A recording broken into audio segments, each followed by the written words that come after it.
Voilà déjà votre épisode 480. J'aime bien les chiffres ronds. 480 épisodes déjà. Écoutez, profitez-en bien.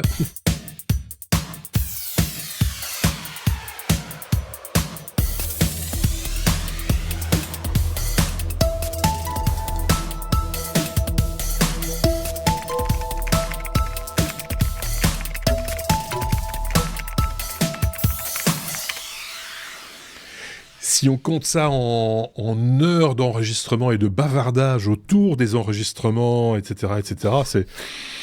Ouh là là, plus de 2-3 000 heures, à mon avis, parce qu'on parle de plus en plus en off, avant les enregistrements et après les enregistrements.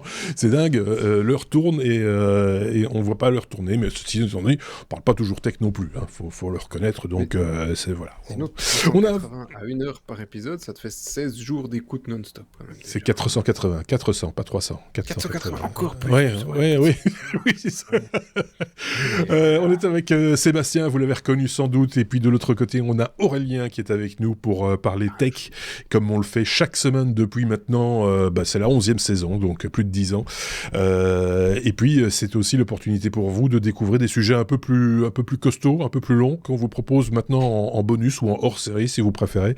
C'était le cas dimanche avec une chouette interview enregistrée à l'occasion du CES à Las Vegas par notre ami Thierry, concernant une solution qui connecte les mollusques pour tester la qualité de l'eau. Je vous invite, oui, sur le postulat, ça prête à sourire, sinon à rire, mais c'est très intéressant et je vous conseille vraiment d'aller écouter cette interview qui est à votre disposition, que ce soit sur les plateformes de podcast ou sur YouTube également. Donc n'hésitez pas à aller écouter ça, vous nous en donnerez des nouvelles. Et dans l'avenir, il y aura également une autre interview qu'a réalisée l'autre Sébastien dimanche dernier, et ce sera le représentant de Mozilla France qui parlera de Mozilla, donc la fondation Mozilla, ainsi que donc de Firefox. Voilà, ce sera le dimanche qui vient. Peut-être qu'il est déjà dispo si on est passé dimanche. Vous savez, quand on sait, toujours, nous on est un petit peu décalé. On enregistre le mercredi, pour tout vous dire. Voilà qui est fait. Tant que j'y suis, mettez des pouces, des étoiles, etc. Comme d'habitude, vos commentaires sont les bienvenus. Et ce que je vous propose, c'est d'attaquer tout de suite notre sommaire.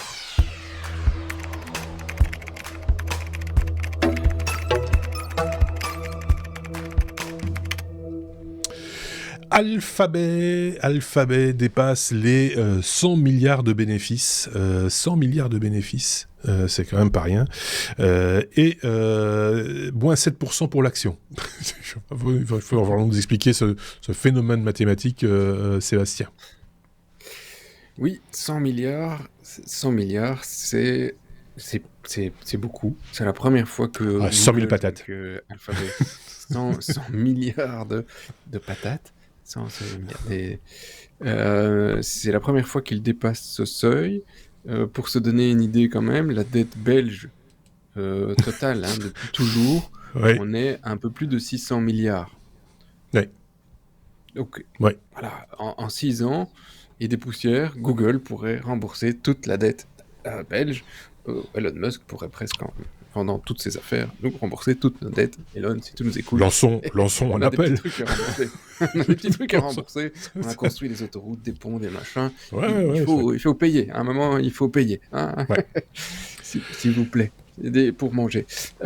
Et donc, effectivement, il y a une raison on arrive à 100 milliards, c'est qu'ils font quand même toujours une croissance à 2 chiffres. Alors 100 milliards, c'est sur 350 milliards de revenus, 350 milliards, donc on est quand même un tout petit peu moins d'un tiers de bénéfices, ce qui est quand même très très très très très très bon, avec une croissance qui est toujours à plus de 2 chiffres. On est à plus de quasi 14% d'augmentation d'année en année. Donc ça veut quand même dire que l'année prochaine, on approche des 400 millions de revenus et de 120 milliards 120 milliards de bénéfices, et même peut-être plus, parce que en même temps qu'ils annoncent que leurs résultats sont astronomiques, ils annoncent aussi qu'on va aussi un peu licencier, parce que y a un peu trop de gras, et faut faire plus de bénéfices, quelques milliards en plus. J'en reparlerai. Voilà. C'est pas... Voilà. J'en reparlerai. Et donc, alors les problèmes, pourquoi ils ont perdu 7%? Parce qu'effectivement, en même temps qu'ils annoncent des résultats qui sont astronomiques, dont toute société serait fière de pouvoir annoncer, eh bien, ils sont un petit peu en dessous de ce qu'ils espéraient, parce que certaines de leurs filiales n'ont pas aussi bien performé.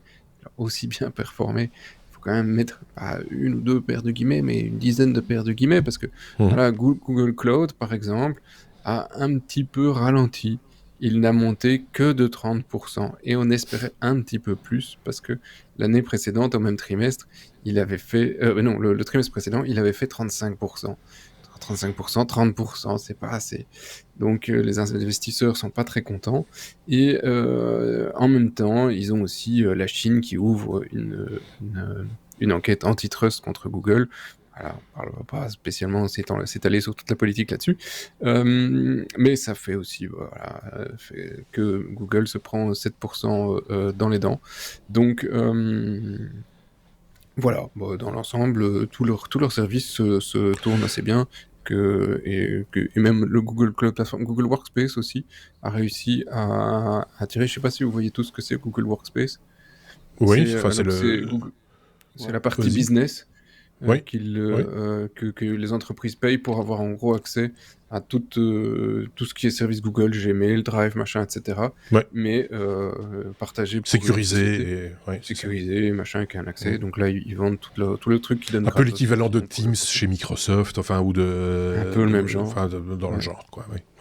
Et alors, ça paraît pas beaucoup dans 300 milliards, mais ils sont quand même déjà à 12 milliards sur le dernier trimestre, donc on est quand même aussi sur une augmentation de 30% sur le trimestre précédent, et 12 milliards sur un trimestre, ça te fait quand même plus, grosso modo, pas loin 48-50 milliards sur une année. Donc ce genre de service qui fait 50 milliards sur une année, c'est pas mal quand même. Hein. Alors, c'est toujours une différence entre le chiffre d'affaires et la perception qu'a le marché, ce qui induit évidemment des modifications du cours de l'action, etc., et qui sont sans doute étrangères aussi au fonctionnement même de la société, donc pas péril en la demeure, en l'occurrence, pour l'instant, en tout cas, pour Alpha, voilà. on va pas les plaindre. Ils estiment que l'année prochaine, ils vont croître encore plus vite que cette année. Donc PCI est très très positif, parce que... Comme tous les GAFAM. Ouais. Tu voulais dire un truc, Aurélien, j'ai vu ton doigt se lever. Je voulais savoir, enfin je n'ai pas le chiffre, mais je voudrais bien savoir dans ce chiffre d'affaires, quelle est la part de la pub? À mon avis, une grosse majorité. Sûrement, oui. Enfin, alors, moi, j'ai pas vu les chiffres tels quels, juste les ads, mais en même temps, quand tu vois déjà créer un Google Workspace qui te fait 50 sur les 350 milliards, ils ont l'air quand même de... je vais voir si je le retrouve d'ici là. Et 50 sur les 350, ça fait... Ouais. YouTube ça peut faire. Ads, ça fait 18%. Ça fait 10, de 40, une cinquantaine de 40-50 milliards pour les YouTube Ads, et Google Search, quarter ended 54 milliards. Ça va aller un truc comme ça. Il y a quand même toujours une dépendance à la pub, mais... Je pense qu'il y a beaucoup de ads pour pas dire une connerie. Non, mais c'était pour savoir, mais... Non, c'est vrai. La dépendance diminue. Moi, je pense que c'est un concept, préparer l'épisode dans l'épisode. Ah oui, mais en même temps, on pose une question dont je n'ai pas la réponse comme ça. Ah oui, c'est ça, c'est malin. Qu'est-ce que c'est que cette histoire? Attention, Aurélien, l'épisode n'est pas terminé. Attends-toi à recevoir une salve de questions lors du prochain sujet, qui est peut-être celui-ci.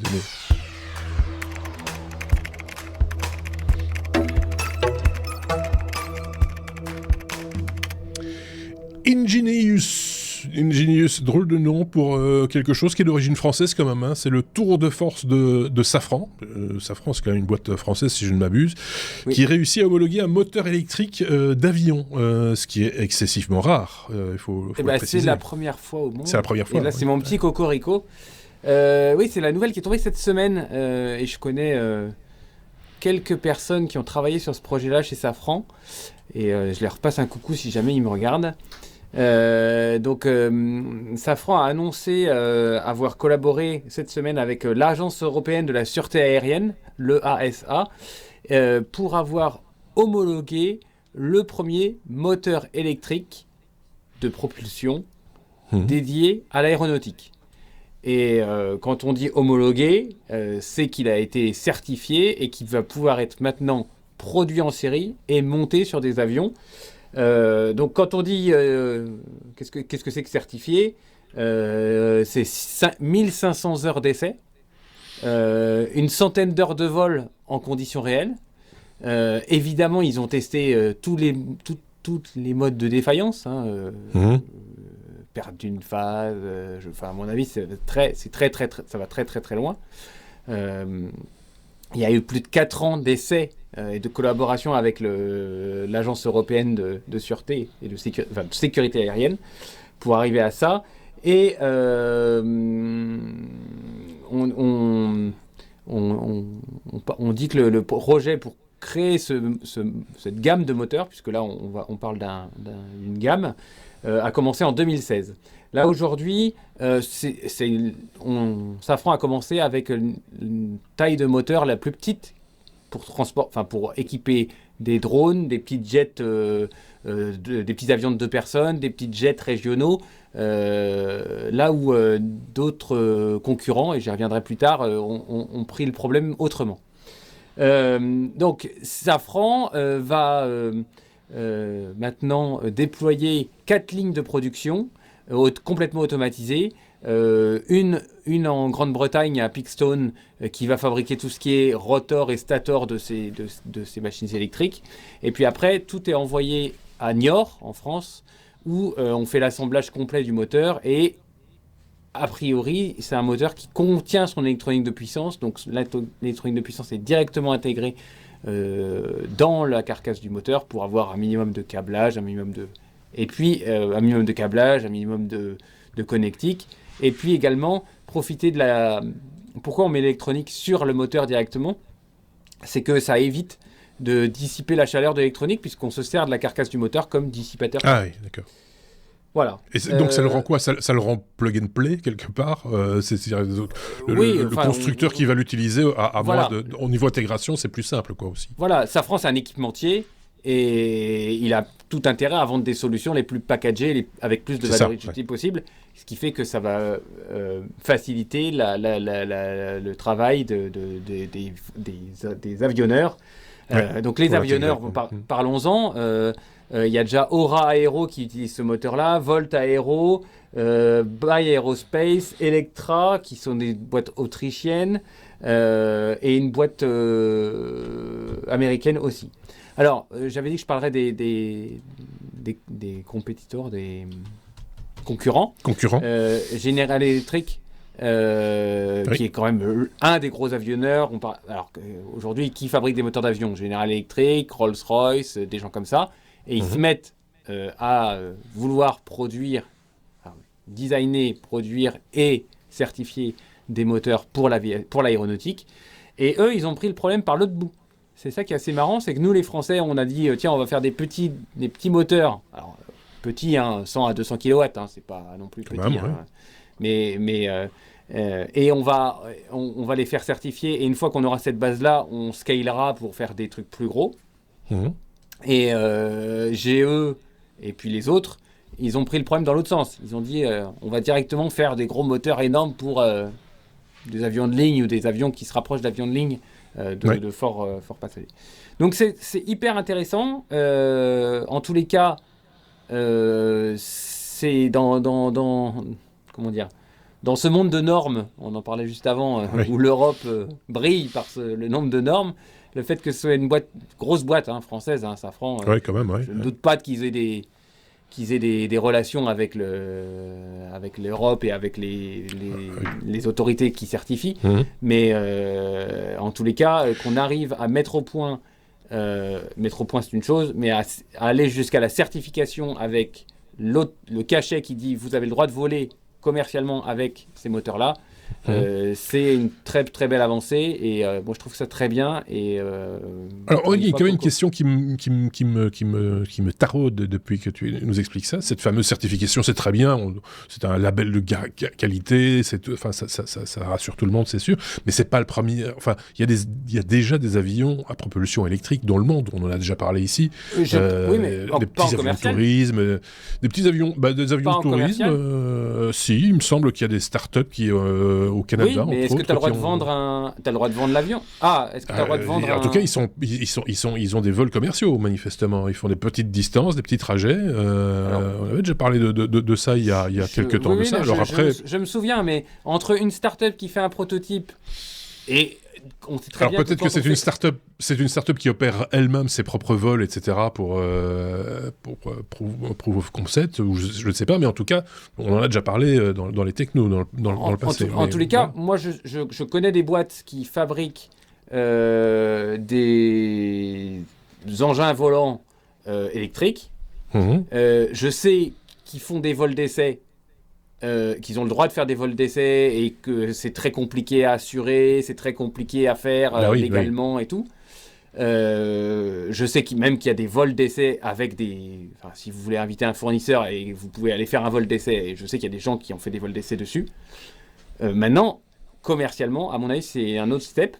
Et de toute façon, toutes les pièces d'ailleurs, je ferai peut-être un jour un dossier là-dessus, mais toutes les pièces d'aéronautique nécessitent une traçabilité, une certification, et forcément les engins les moyens de propulsion en font partie, et on ne peut pas faire de vols commerciaux s'il n'y a pas ce genre de certification.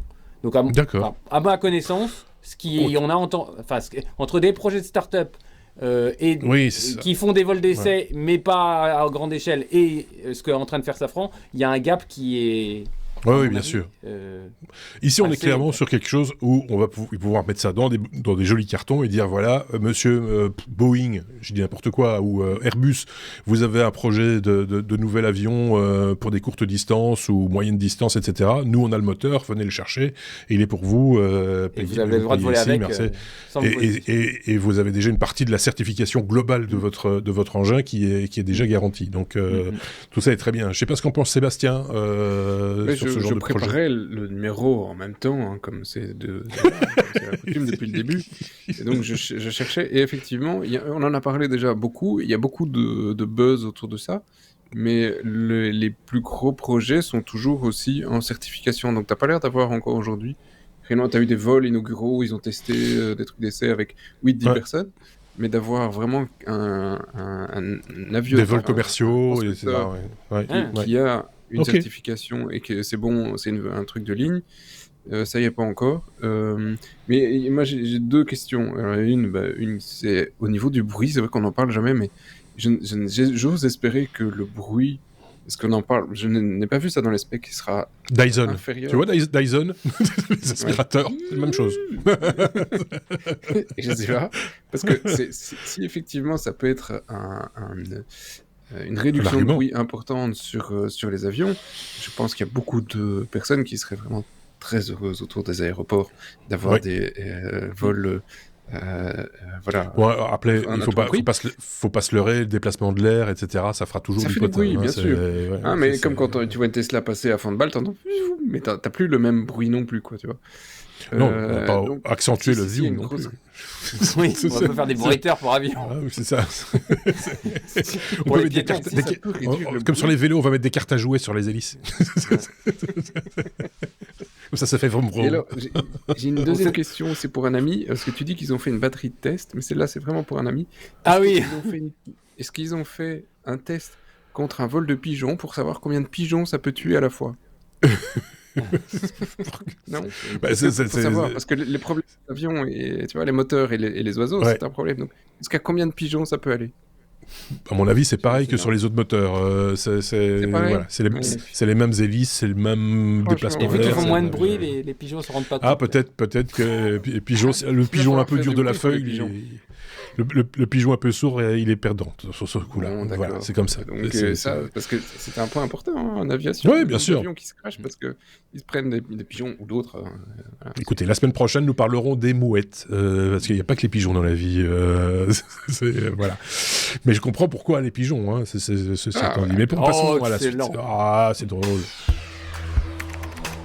C'est pour un copain.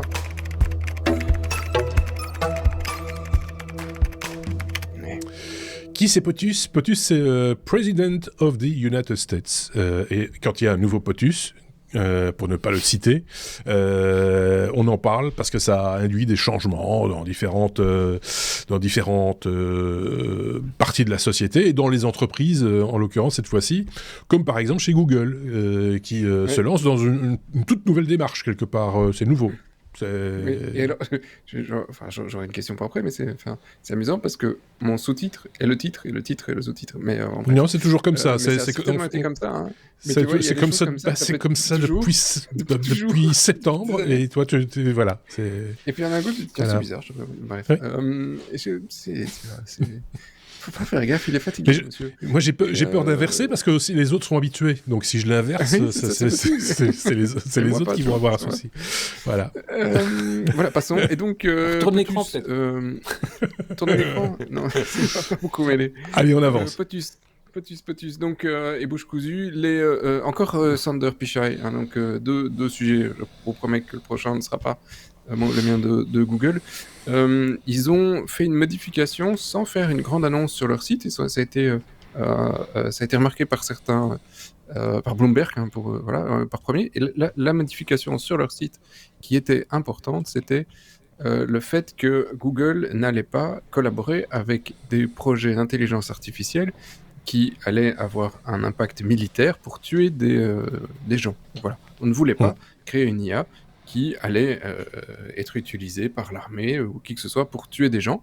Et donc ça, c'était vraiment un principe que Google avait sur son site en disant, voilà, nous on est gentils, on est là pour faire des recherches, faire de la pub, 200 milliards sur les 350, hein, un peu plus. Et on n'est pas là pour... tu vois, je l'ai bien placé. On n'est pas là pour tuer des gens. Hein. Et donc, finalement, ils ont décidé un petit peu de faire marche arrière en quelques semaines ici à la plupart des boîtes tech. Et ce mouvement retour ici sur la collaboration militaire fait grincer des dents, parce qu'il y a quand même pas mal d'employés qui sont pas d'accord avec Google de dire nous, notre job, on n'a pas fait des modèles d'intelligence artificielle pour aller tuer des gens. Donc il y a pas mal de protestations de la part des employés, parce qu'il y a déjà de la collaboration par Google avec les militaires US et israéliens. Donc voilà, ils continuent et maintenant ils ont enlevé cette limite en se retranchant en disant de toute façon nous on va suivre les limites des sécurités nationales, des trucs, on va suivre la loi, mais on va plus mettre cette limite là nous-mêmes sur l'éthique. Donc ça change effectivement un peu l'optique de la boîte. Et en même temps, il faut se dire que les militaires américains ont déjà fait quelques annonces. Ils sont très contents des nouveaux outils d'intelligence artificielle. Donc, faut pas croire qu'on est juste, on utilise un stagiaire juste bourré tous pour écrire des textes bidons. C'est qu'ils utilisent aussi des stagiaires bourrés pour faire une série de leur boulot.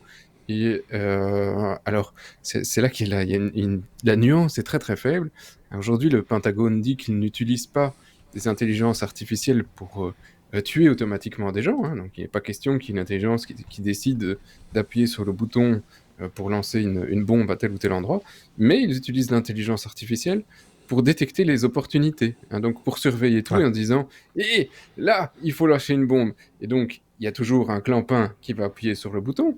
Mais toute la filière avant on va essayer d'identifier le bon moment, le bon endroit, la bonne personne pour se dire qu'il faut lâcher une bombe à tel endroit.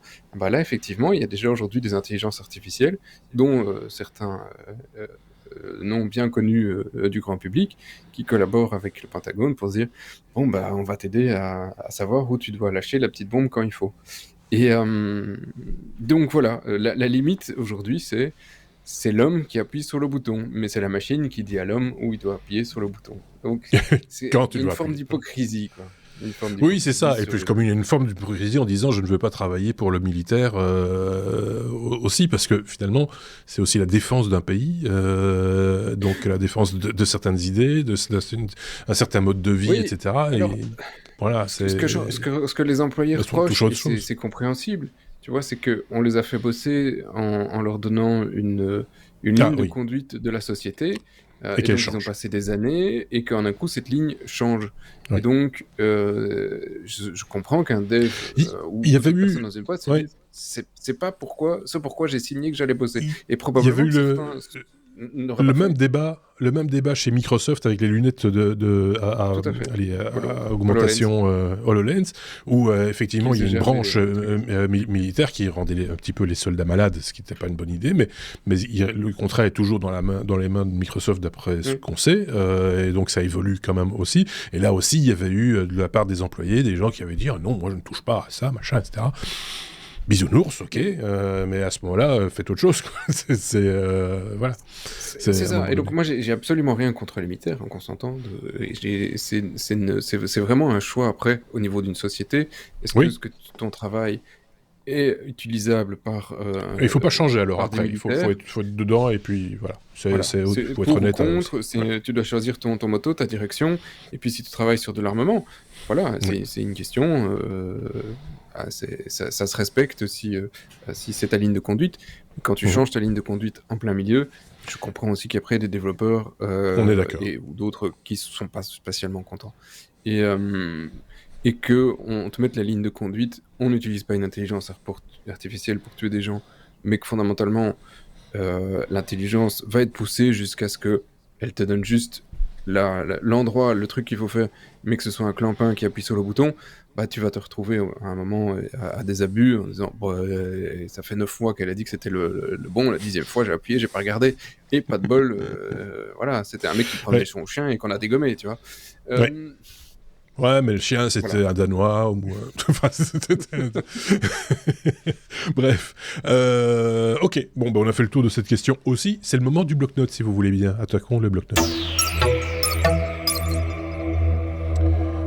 Le bloc-notes, ce sont des infos que moi j'épingle chaque fois que j'en ai l'occasion. Elles se font rares, mais chaque fois que j'ai un petit peu l'occasion, je fais comme un petit camarade, je fais de la veille et je tombe sur des news que je vous partage ici dans le bloc-notes. On a déjà beaucoup parlé de Google dans cette première partie d'épisode, j'en parle encore. Google offre une indemnité de départ volontaire à ses employés américains de la division Platforms and Devices qui ne sont pas profondément engagés, on met ça entre guillemets, profondément engagés, ou qui éprouvent des difficultés avec leur rôle, peut-être parce qu'ils ne veulent pas fabriquer des intelligences artificielles, etc., etc. Cette initiative suit une vague de licenciements massifs, incluant 12 000 suppressions de postes en janvier 2024, et des licenciements liés au projet Nabus. Le projet Nabus, je vous le rappelle, c'est un contrat de 1,2 milliard de dollars avec le gouvernement israélien qui a provoqué des manifestations internes et des licenciements pour violation présumée des règles de l'entreprise.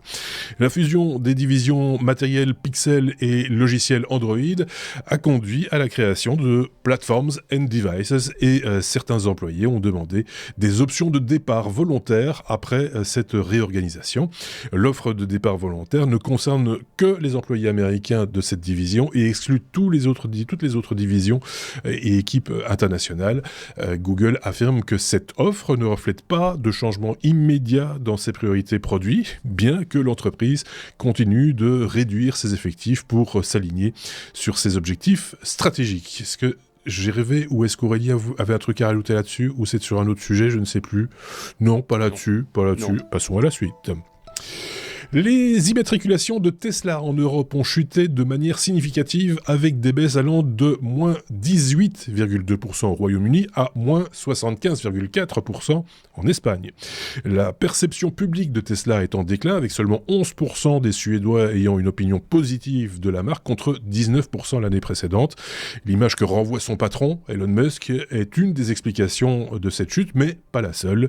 Les marques européennes telles que Renault, Volkswagen et Peugeot intensifient leurs efforts pour concurrencer Tesla avec des modèles attractifs et un service client adapté aux besoins locaux. Par ailleurs, les constructeurs chinois, très largement soutenus par leur gouvernement, comme BYD par exemple, gagnent rapidement du terrain en Europe. Là-dessus, tu avais un truc à dire.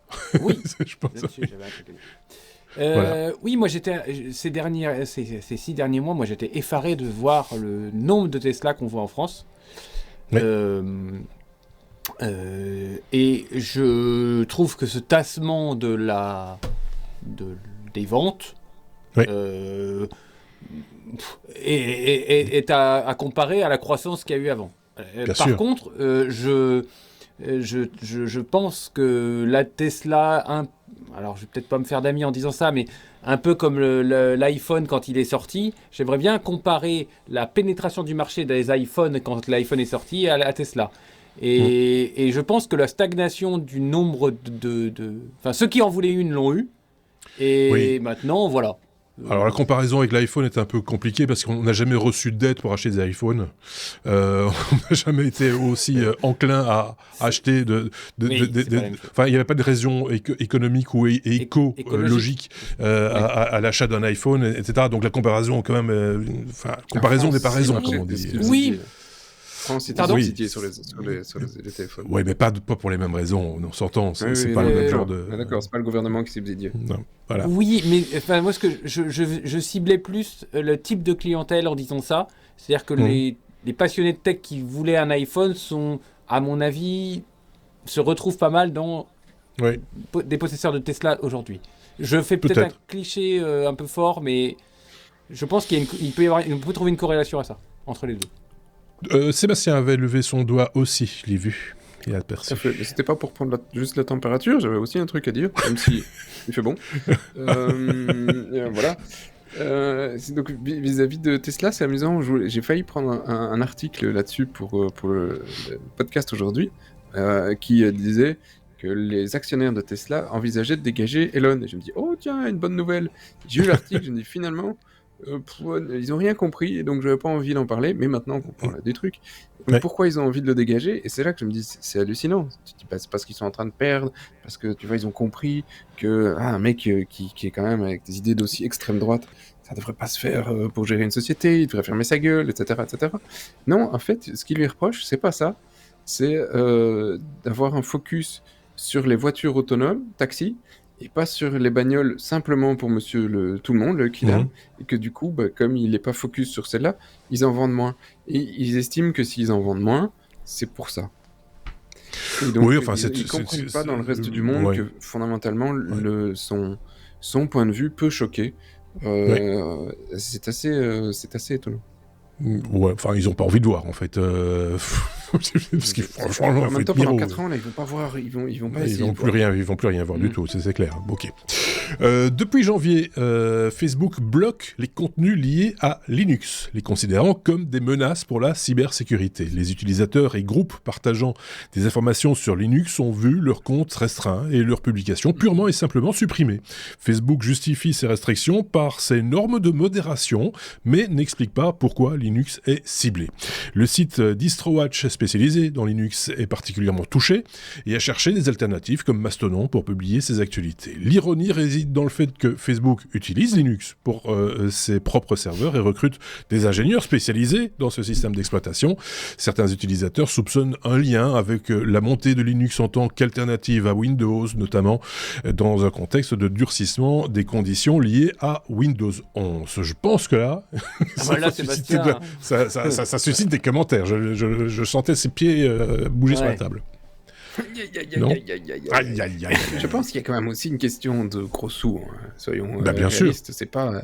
C'est pas Linux qui va faire de la pub sur Facebook ou quelque que ce soit pour se dire installer Linux. Donc parfois il y a un petit peu aussi de lobbying, peut-être que Microsoft pas toujours Linux par le passé et a plutôt envie que... Alors, moi je trouve qu'il y a quand même quelque chose de positif dans cette info. Je vois qu'ils ont retrouvé des normes de modération. Ça, ils ont retrouvé. Ouais, je trouve ça plutôt positif. Ils avaient perdu leurs normes de... Voilà, hein, un peu par là. C'est une IA qui a rien compris. Hein. Voilà, ou peut-être c'est une IA qui a rien compris. Enfin voilà, je pense que chacun sera son opinion. N'hésitez pas à nous communiquer la vôtre en commentaire de cet épisode. Mais modérez-vous. C'est ça. Un projet de loi américain propose de lourdes sanctions pour l'utilisation de l'intelligence artificielle chinoise DeepSeek, notamment 20 ans de prison et une amende d'$1 million. DeepSeek, lancé en décembre 2024, est salué pour ses performances et son faible coût, mais critiqué pour ses failles de sécurité majeures exposant les données personnelles. La proposition de loi vise également à interdire les échanges technologiques, les recherches et investissements entre les États-Unis et la Chine dans le domaine de l'intelligence artificielle. Les experts craignent que cette loi ralentisse la recherche sur l'intelligence artificielle et limite la collaboration internationale, bien que son adoption de cette loi reste tout à fait incertaine. Malgré tout, on sent la tendance, hein, on construit des murs virtuels entre les pays, les continents, les idées politiques, etc. etc. Un avis un peu... C'est le retour d'une guerre froide, hein. Bah, oui, enfin, je pense que ça fait un moment. Oui, une guerre commerciale aussi. Il faut quand même se remettre dans l'état d'esprit la différence fondamentale entre la politique américaine et la politique européenne ou chinoise. Nous, en tant que la plupart des gens, les auditeurs qui nous écoutent, peut-être qu'on a des gens qui nous écoutent au Canada, hein, qui ont eu par exemple. Mais la majorité de notre audience francophone est plutôt sur l'Europe. Donc en Europe, je veux dire, on n'a pas l'habitude d'avoir un interventionnisme des gouvernements sur les sociétés. Donc quand une société fait son taf, voilà, elle fait son taf, et puis si elle a des problèmes avec la justice, pas de bol pour elle, elle a des problèmes avec la si elle a envie de délocaliser, allez-y, délocaliser. Oui, mais tu vois, il y a vraiment, il y a vraiment une séparation claire entre ce qui se passe dans le privé et comment le public le gère. Le public le gère et ils essayent de pas avoir trop de liens avec les sociétés. Est-ce que c'est une bonne posture ? Je suis pas 100% certain, mais c'est la manière dont l'Europe gère en général c'est son business. Et les États-Unis sont vraiment très très proches de leurs entrepreneurs et de leurs grosses sociétés, GAFAM et autres, hein, c'est la même chose avec tous leurs industriels, hein. Nous on s'intéresse surtout aux GAFAM, mais c'est la même chose avec le reste de leurs industries. Et donc si Facebook a un procès en Europe, le gouvernement américain va être à côté de l'avocat de Facebook. Donc on va retrouver vraiment du politique qui vient défendre Facebook et du politique qui vient faire du lobbying pour leur société. On va rarement trouver ça sur des politiciens européens. Donc peut-être qu'à un moment, il est temps que ça change, parce que si les Chinois le font, si les Américains le font, pourquoi est-ce que les Européens ne défendent pas leur société ? Par exemple. Voilà, donc si tout le monde... Parce que l'Europe est en train d'écrire les règlements. On travaillera après. Allez, on passe à la suite.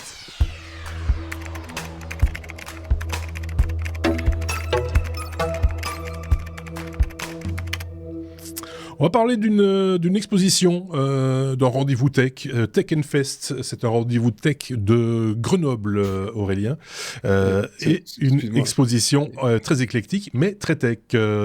Sébastien, il y a un souci ? Ah bah oui, attends, quand tu fais Tech Fest, ça fait quand même un truc, c'est un truc sadomaso, ou il y a vraiment de la tech... Parce que Tech Fest, je sais pas, moi j'ai un peu de mal avec le nom, non ? Alors là, je me demande si je vais pas couper cette partie. Parce que franchement, je comprends pas. Non, mais je pense tu dois avoir un problème de retour. Aurélien, c'est ton sujet. Vas-y. Oui, c'est mon sujet, et on va pas me le piquer, celui-là. Donc, oui, vous connaissiez Vivatech, pardon, excusez-moi. Oui, c'est perturbant. Oui, vous connaissiez Vivatech, la grand-messe de la tech en France. Il y en a d'autres, hein, des salons de la tech, petits, grands, le plus très connu pro, étant Vivatech aujourd'hui. Hein, voilà, le plus connu étant Vivatech. Eh ben, j'en ai découvert un nouveau, et qui attaque par un angle qui me semble très intéressant, Tech Fest. Alors, si vous nous écoutez, c'est le 5 et 6 février, donc si vous nous écoutez, c'est qu'il faut y aller maintenant. Si vous n'avez- c'est Oui, à c'est un peu Alpexpo à Grenoble. J'avais pas regardé les dates, mais effectivement, on aurait dû en parler Oui. il y a un mois. Ah oui, mais je savais pas. Bon, bref, il y a 200. Non, mais vous allez voir, il y a 200 intervenants Oui, c'est prestigieux, 500 startups et 20 000 personnes attendues. C'est moins que Vivatech, mais voilà. Paul Bah, là, Watson. elles sont plus sera- attendues, elles sont sur place. Ils sont passés. C'est pas- Mais c'est pour l'année Donc, continue, prochaine, Aurélien. attendez. Oui, c'est vrai. Notons la date. Enfin, Voilà. notons-le, effectivement. Donc, il y a beaucoup je l'ai dit, 200 intervenants, dont le fondateur de Sea Shepherd, Paul Watson. Il y a pas mal d'invités de start-up, de patrons de start-up. Le patron de BPI France, Nicolas Dufour, qui sera là aussi. Il y a tout un forum pour le soutien et l'encouragement aux start-up locales. Il y a différents espaces donc Tech and Human pour tout ce qui est en lien avec l'homme, Tech and Planet pour l'écologie, Tech and Fab pour tout ce qui est fabrication et autres, Tech and Solutions, Tech and Space pour l'aéronautique et Tech and You. Et ce que je trouve vraiment sympa, donc en fait c'est à la fois une rencontre pour des pros, entre pros, mais également un salon d'éveil à la tech. Voilà, vous connaissiez la Maker Faire aussi, on en avait déjà parlé, où là c'est plus pour le grand public, pour découvrir la technologie. Il y a c'est un mix un peu entre Vivatech. Do it yourself aussi, Voilà. Ouais. C'est un mix entre Vivatech qui est très pro, très recherche investisseur. Alors, il y a Choose France aussi en France pour tout ce qui est investisseurs étrangers qui voudraient venir investir dans les startups françaises. Donc il y a de la tech là-dedans. Il y a Maker Faire et donc là il y a vraiment tous ces espaces et la petite cerise sur le gâteau, puisque Tech and Fest, dans Tech and Fest il y a Fest. Et ils émaillent un peu le salon de différents DJ sets, dont Bon Entendeur, qui est quand même, voilà, c'est pas horrible. Et donc, du coup, voilà, les gens peuvent y aller, et il y a une ambiance sympa. En plus, dans le cœur de Grenoble, Grenoble est très connu parce qu'il y a le CEA, il y a pas mal il y a de la microélectronique, c'est un endroit c'est truffé de choses intéressantes et de recherches qui sont faites notamment en électrotechnique, en microélectronique, c'est un bon bassin tech, et des événements comme ça qui sont pas que pour les pros, qui donnent à manger un peu à tout le monde et qui en même temps profitent d'une ambiance sympa avec des attractions un peu plus mainstream grand public. Moi je trouve ça bien, avec des bonnes têtes d'affiche. Ça me donnerait envie d'y aller. Oui, dépêche-toi. c'est ça. Mais c'est dommage qu'on tombe un peu. Il faut être honnête, on tombe un peu juste, puisqu'on enregistre. Là, on est le 3 au moment où on enregistre, donc c'est. On est le 5, pardon. Non, c'est le 5. C'est une journée qui est passée. Oui, on est le 5. Et donc, c'est un peu juste, effectivement. Mais c'est une bonne date à mettre dans son agenda pour les années prochaines. C'est tous les ans Alpexpo à Grenoble. Oui. Ouais, c'est pas la première édition, hein, donc. Ils ont déjà, il y a les collégiens, les lycéens qui viennent voir les trucs et tout. Moi, je trouve, c'est vraiment le genre d'événement où j'aimerais l'organiser, j'aimerais y aller, voilà, ça me parle bien. Mets-toi une alerte à 2 mois de l'événement, la prochaine fois, tu vois. Bah oui, mais côté de décembre, pour s'organiser un peu. Blague à part, je sais pas qui a géré la com de cet événement. C'est souvent le problème, oui. Mais les articles qui en parlaient sont parus début de semaine. Oui, c'est des fois un peu... Et même moi qui suis quand même pas mal dans ces réseaux-là, je n'avais pas eu connaissance de cet événement. Donc, ils attendent 20 000 personnes, mais ils auraient pu peut-être en avoir 40 000 s'ils avaient fait une bonne com. Petit problème de ciblage. Oui, Sébastien, et puis après on accélère. Il y a une personne assez connue qui était attendue pour un discours. Je ne sais pas s'il est déjà passé ou si c'est demain au moment où on enregistre. C'est Paul Watson, le fondateur de Sea Shepherd. Oui, je l'ai dit. Il l'a dit. Il fallait... Bah oui, il l'a dit. Alors, faut pas dormir. Élémentaire, mon cher. Ouais, c'est bon. C'est bon, on peut passer à la Et suite. c'était à Grenoble, C'est bon il a dit aussi. Et c'était, Ouais. Et c'était hier. aujourd'hui.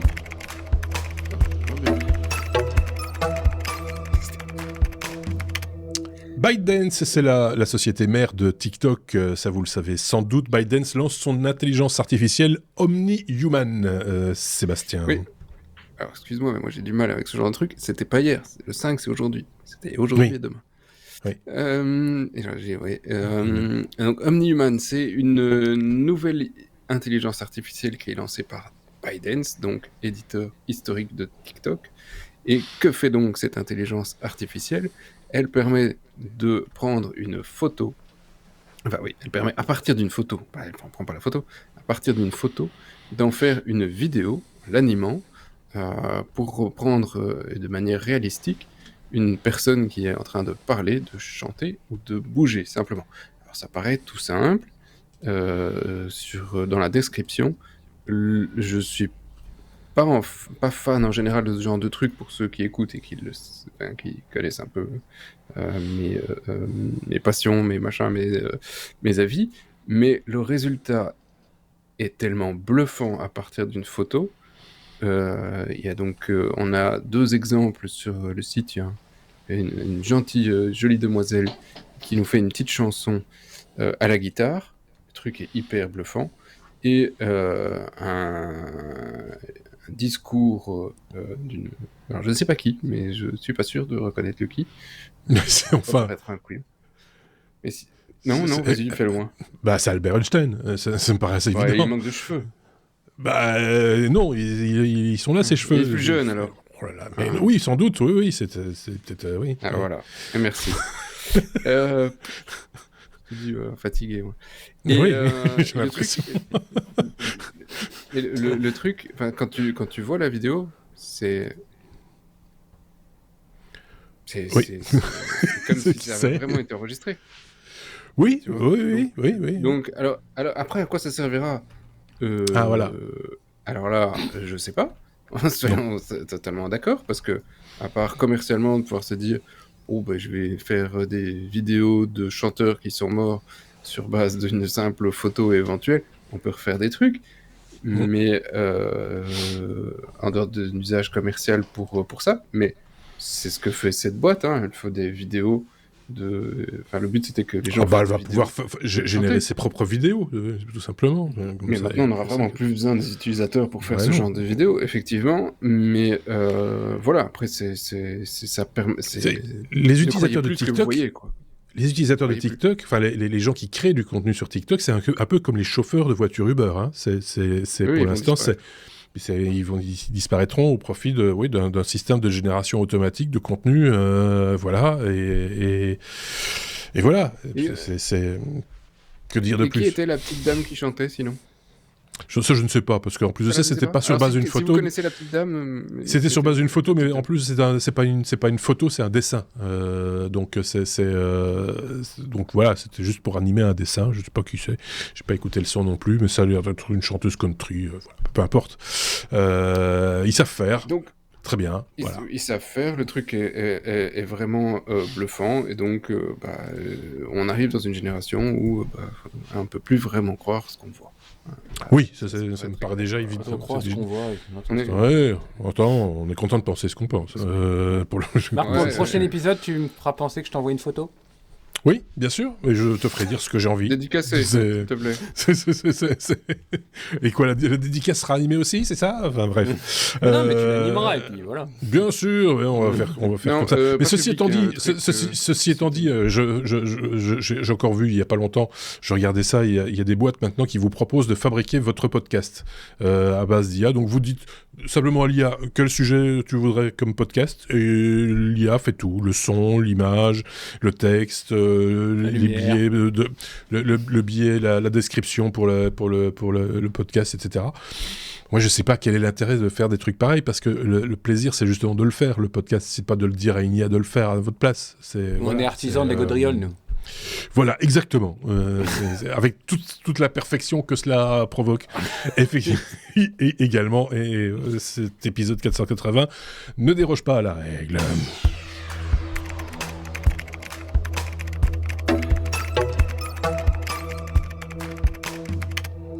épisode que vous pouvez, comme tous les autres d'ailleurs, voir sur YouTube. On fait ça depuis le début, depuis l'épisode numéro 1 des Technos.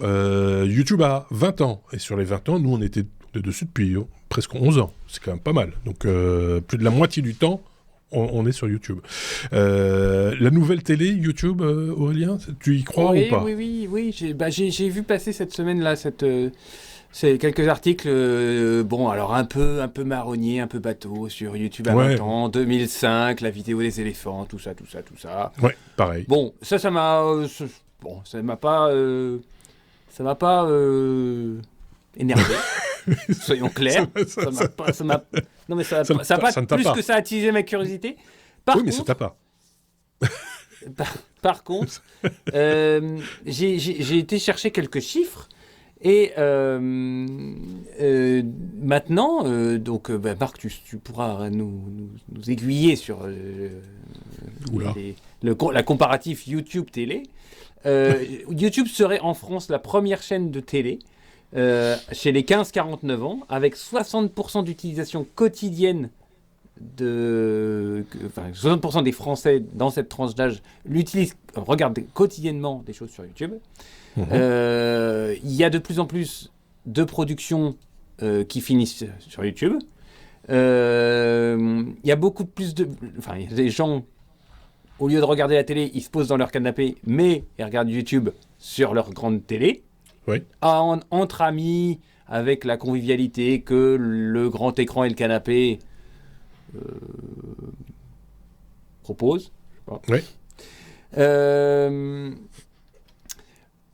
Alors pourquoi ? Je vous ai mis en lien un article qui retrace des dates et une émission de France Inter, je crois, où ils invitent Élise Lucet qui débarque sur YouTube, plus le producteur de Squeezie, ainsi de suite. Et en fait, le niveau, le fait qu'on ne veut plus regarder du linéaire, donc des programmes à une heure près, à une heure donnée, et qu'on puisse regarder ce qu'on veut, et qu'on puisse aller d'une vidéo à une autre, le fait que les producteurs de contenu savent que lorsque vous regardez sur YouTube, vous pouvez avoir des notifications d'autres trucs sur votre appareil, et du coup, ils sont obligés d'avoir des vidéos avec un certain rythme qui font qu'on peut pas, on essaie de ne pas être happé par les choses qui nous distraient autour, là où la télé serait peut-être un peu plus... moins rythmé, plus voilà, ça se discute en fonction voilà. Et cet attrait pour YouTube serait très franco-français, pour deux raisons. La première raison, ça serait que d'après ce qu'ils disent dans l'émission, je ne prends pas position là-dessus, les productions françaises des créateurs de contenu, alors je parle des grands, des gens qui ont beaucoup d'abonnés, Squeezie et compagnie, serait d'une qualité assez bonne, voire très bonne. Puis, c'est une vision très franco-française du truc. J'ouvre le débat. et que il y a beaucoup de gens qui regardent YouTube, des vidéos sur YouTube, pour la partie humoristique des vidéos. Alors, est-ce que ça sert à quelque chose ? Non, mais voilà. Bon, je vous parle pas du fait qu'au mois de mai, le youtubeur Thibaut InShape qui fait d'un renforcement musculaire est devenu le premier youtubeur français en battant Squeezie. On s'en fout. Mais en tous les cas, je suis d'accord, Marc, mais c'est un... C'est un phénomène de société. Bien sûr. C'est une menace pour les grandes chaînes nationales, publiques et privées. C'est du temps d'écran. C'est du temps d'écran. C'est ce que les jeunes maintenant vont... c'est vers là où les jeunes vont aller, vont migrer. C'est déjà fait. Pardon ? Tu parles au futur. Non, c'est fait. C'est vers ces plateformes-là. C'était le 5 et 6 février. T'as raté le truc. Oui, mais je suis d'accord, mais c'est quand même... je trouve que le business YouTube de la vidéo des éléphants au rachat par Google, à l'avènement des algorithmes, au fait qu'ils ont réussi à draguer des créateurs de contenu qui génèrent du contenu que les gens veulent regarder, blablabla, même sur du truc long. Nous, on se pose souvent la question, est-ce qu'il faut faire du long, du court, machin. Il n'empêche que ça marche, il n'empêche que les gens... ça dépend des contenus. C'est plus, il faut pas mélanger les choses. Il y a les formats et puis il y a les contenus. C'est deux choses différentes. Et des fois, tu as des contenus courts, des formats courts, mais avec des contenus méga chiants et que personne n'a envie de regarder. Et puis, tu as des formats longs avec des contenus super intéressants. Et enfin, voilà, tu as tout qui se mélange. Mais c'est pas parce que c'est long que c'est pour autant plus suivi. Je suis d'accord. C'est ça que je veux dire. Il n'empêche que la stat est là, aujourd'hui, il y a plus de gens qui se mettent dans leur canapé pour regarder YouTube que de gens qui regardent le 20h. Oui, mais il y a débat sur la question, parce que les gens y vont aussi pour les shorts aujourd'hui, et majoritairement pour les shorts, c'est pour la musique. Et ça, c'est plutôt des durées d'écoute, de regard assez courtes par vidéo. Donc, voilà, il y a plusieurs... chacun voit un peu... C'est un peu comme Madame Irma, les statistiques sur YouTube. Depuis le temps que je scrute ça, c'est toujours... Il y a tout et son contraire. Et voilà. Par contre, ce qui est vrai, c'est que si on se penche sur l'aspect musical, sur lequel je m'étais intéressé il y a quelques temps maintenant, à une époque, la radio FM était plutôt prescriptrice en matière de musique, c'est-à-dire qu'on attendait de sa radio qu'elle nous fasse des propositions musicales. Aujourd'hui, c'est plutôt YouTube qui fait ces propositions. Et les autres plateformes aussi, mais beaucoup moins la radio, qui suit plus la tendance qu'elle ne la crée.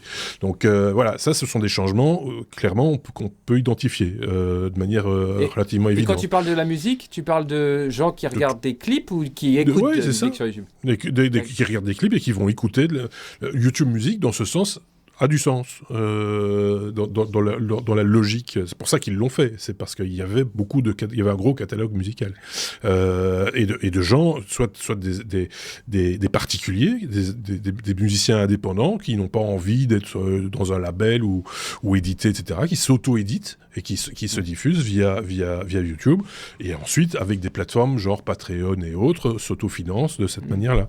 Mais ils ont leur existence propre sur les plateformes, sur Spotify aujourd'hui, etc. C'est relativement bien, mais tout le problème, c'est la découvrabilité du contenu, quel qu'il soit, et aujourd'hui, on est tous à la solde de YouTube, qui considèrent qu'on est un petit peu leurs employés, et qui pensent que quand on nous dit « Ah, il faut absolument faire des shorts, hein, ne tiennent absolument pas compte au contenu que tu fais, si le short correspond à un besoin, ou si ce dont tu as envie de parler peut se faire dans ce format-là, etc. » Ils en ont rien à foutre. L'essentiel, c'est de faire des shorts. Il faut faire beaucoup de shorts parce qu'il faut concurrencer TikTok, Instagram, etc., etc. Bon, voilà, alors après, il y a la grande majorité du contenu n'est quasiment pas vu du public. Il faut être oui, faut je être sais, honnête, c'est un pour 1000 qui regardait plus que... Oui, c'est ça. C'est la chaîne que vous regardez peut-être la chaîne que vous regardez peut-être maintenant, les technos, nous sommes même pas des nains, c'est le micro de l'ordre de l'atome. Des nanonains. Ouais, c'est ça. Donc, voilà. Mais c'est un hébergement gratuit, entre guillemets. C'est voilà.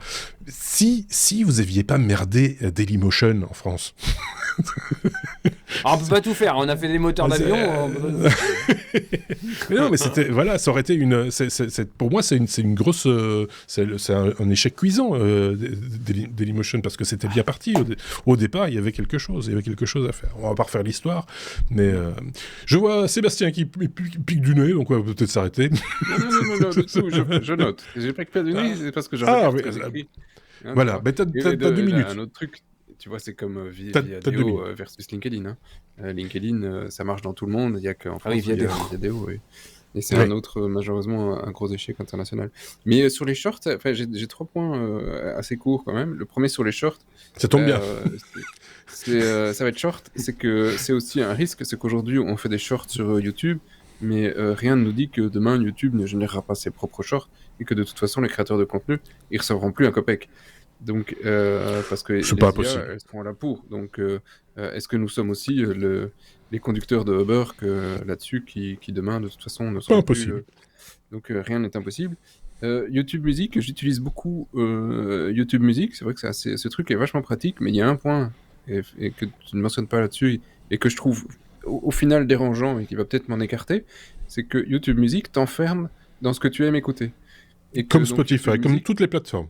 Voilà, YouTube Music ne te fait plus découvrir quelque chose. Pas que YouTube Music. Voilà. Toutes les plateformes. Voilà. Donc, on ne te fait pas découvrir ce que la radio fait. La radio, non, te fait elle ne le fait plus non plus. Je peux te le dire.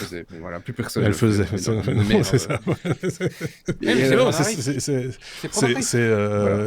Le truc, c'est que oui, évidemment, si tu arrives à, alors là, on rentre dans un débat. Si tu arrives, imaginons sur YouTube, à trouver un groupe indépendant qui te plaît et que tu l'écoutes, etc. Peut-être. Je dis bien peut-être que YouTube va te faire des propositions allant dans ce sens. Et tu vas découvrir des choses qui seront dans une autre bulle, mais une bulle qui te convient mieux, quelque part. Mais c'est clair que si tu arrives tout beau, tout neuf sur YouTube aujourd'hui, il va te proposer ce que tout le monde écoute, c'est ce que tout le monde a envie d'écouter aujourd'hui, les grands standards, et puis voilà.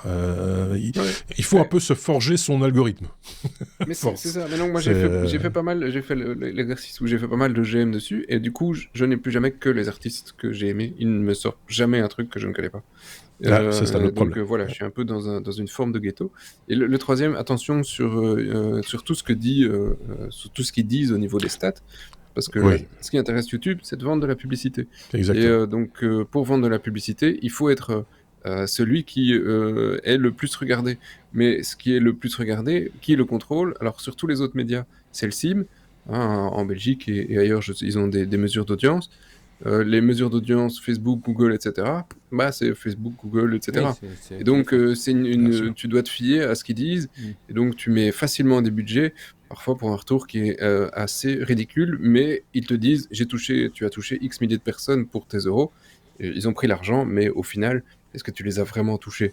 Donc, le retour sur la publicité... Ils sont jugés partis, et donc on ne peut jamais être sûr de la réponse. Par contre, il y avait quand même un point sur le grand écran, celui de la télévision, sur lequel les gens regardent YouTube, mais pas que YouTube, les autres plateformes vidéo également. C'est vrai qu'il y a un côté convivial, encore à la vieille télé, au grand écran en tout cas, ou au confort de visionnage, qu'il n'y a pas sur la tablette, le smartphone ou le PC, et qui fait que, effectivement... particulier pour regarder des œuvres de fiction, les gens préfèrent, et à juste titre, le grand écran que le petit. Mais de là à dire que il n'y a pas eu déjà de combat par ailleurs avant, moi je me rappelle quand on a commencé avec, c'était les tablettes qui avaient un peu déclenché ça, et les smartphones aussi évidemment, on parlait du second écran, parce qu'on considérait que les gens certes regardaient la télévision classique, mais avaient à côté regardé le match de foot que madame ne voulait pas voir sur la tablette ou sur le smartphone, et c'est toujours le cas aujourd'hui. Et voilà. C'est un truc qui est mort depuis des années, le second screen où des gens pouvaient voter, on se disait on allait pouvoir avoir des émissions. Il y avait ça aussi, ça c'est encore autre chose. Tout ça... Ça, c'est encore un autre truc, ça n'a jamais fonctionné. Oui, mais il y avait une start-up belge, Second Screen, je pense, qui faisait des trucs, mais ça n'a jamais été... Bien rien. Mais voilà, ok. On a fait le tour de cette question. Si vous avez des commentaires à formuler, n'hésitez pas à le faire. Cet épisode est un petit peu décousu, mais comme nous. Comment ça, décousu ? Bah ouais, un peu, parce que quand même, on était un peu, on était un peu tout foutu cette semaine. C'est pas bien grave, ça peut arriver. Merci de nous avoir écoutés, quoi qu'il. N'hésitez pas à partager cet épisode ou le précédent. Salaud. Voilà. Ou le suivant. On a rarement 2 fois l'occasion de faire une bonne impression, tu sais bien. Donc, mais c'est la 480e fois quand même. Ou nos hors-séries, etc. N'hésitez pas à les partager, à les liker. Merci en tout cas de nous avoir suivis jusqu'au bout si vous êtes toujours là. Gros bisous. Et à très bientôt. Merci Aurélien. À plus. Ciao.